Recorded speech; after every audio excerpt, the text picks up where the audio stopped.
Today we're looking at some of the words of Jesus that everyone can assume to be false. Now don't panic, we're talking about second-class conditions. It's been a while since we've talked about conditions, and today we're going to take a look at a few second-class conditions, and let's discuss those before we do. A second-class condition involves an if and a then statement in which the if is assumed to be false from the perspective of the speaker. So here's an example. If my house had wings, it would be an airplane, right? So the if is if my house had wings. Then, if it did in fact have wings, it would be an airplane. But my house is not an airplane. My house is a house, and houses don't have wings. So we can sort of assume for the sake of the discussion that the if part, if my house had wings, is supposed to be taken as untrue for the sake of discussion. So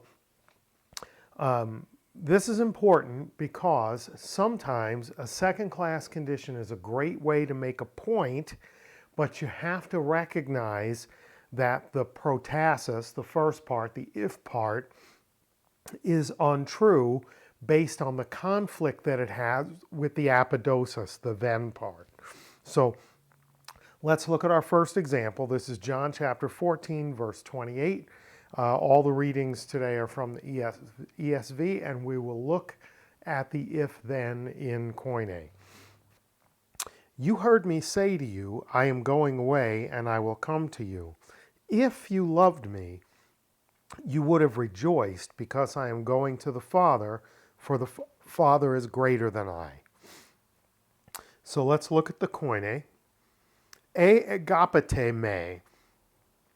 A is if, agapete, you plural loved me in the aorist tense, me, So if you plural loved me, ekarete on, you would have rejoiced. On is an untranslatable particle that introduces the idea of possibility, of would or could. So if you loved me, you would have rejoiced. So what does that tell us about the if clause? Were they rejoicing in John 14? No. Jesus said he was leaving, that he was soon to depart, and they were crestfallen, they were stricken with sorrow and grief. That's why he begins chapter 14, or I should say, that's why chapter 14 begins with him saying, let not your hearts be troubled, right? So they are troubled. They are not rejoicing that he's returning to the Father. And Jesus says, if you loved me, you would rejoice rather than be crestfallen. So by the fact that they were not rejoicing, we can read into that he's saying they don't love him. Let's go on and take a look at John chapter 5, verse 46. For if you believed Moses, you would believe me, for he wrote of me. So here's the Koine. Agar, for if, epistuete, you plural believed, mouse, Moses. Then we get to the apodosis at the end here, epistuete on emoi. You would believe me. If you believed Moses, you would believe me. So do you think he's saying that they do believe Moses or that they don't? Right? So the problem here is they are skeptical of the things that he's saying, and he says to them, if you believed Moses, you would believe me because Moses wrote about me. So the rejection of Jesus is evidence that Jesus assumes in the statement that they don't believe in Moses. They don't believe in Torah, in the things that Moses wrote. Let's look at one more from Luke chapter 17, verses 5 and 6. The apostles said to the Lord, increase our faith. And the Lord said, if you had faith like a grain of mustard seed, you could say to this mulberry tree, be uprooted and planted in the sea, and it would obey you. So, ekete, if you have piston, faith, hos, as, kakon synapeos.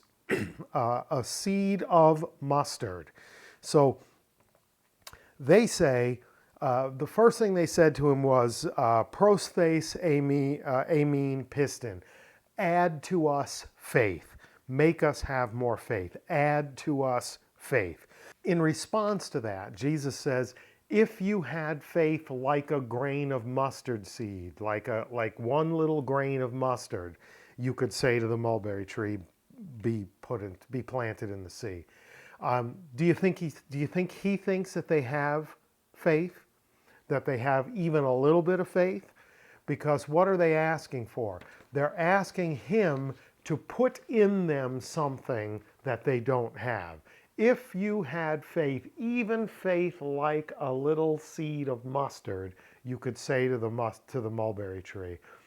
Clearly, he doesn't think that they could say to the mulberry tree, be planted in the sea.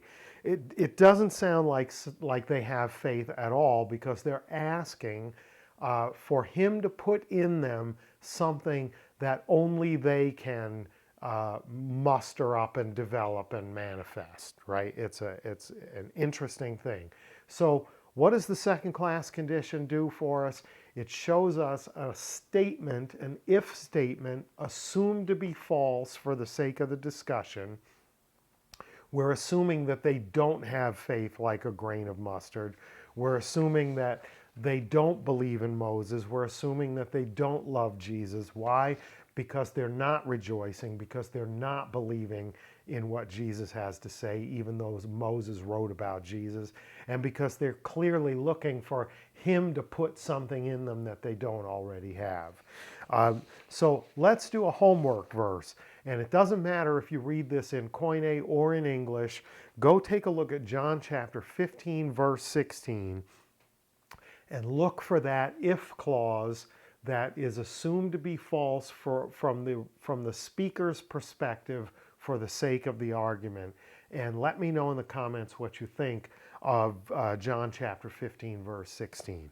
So, second class conditions, one of four classes. There is kind of a fifth class, but we won't spend any time dealing with that. But go take a look at the homework verse and let me know what you think in the comments.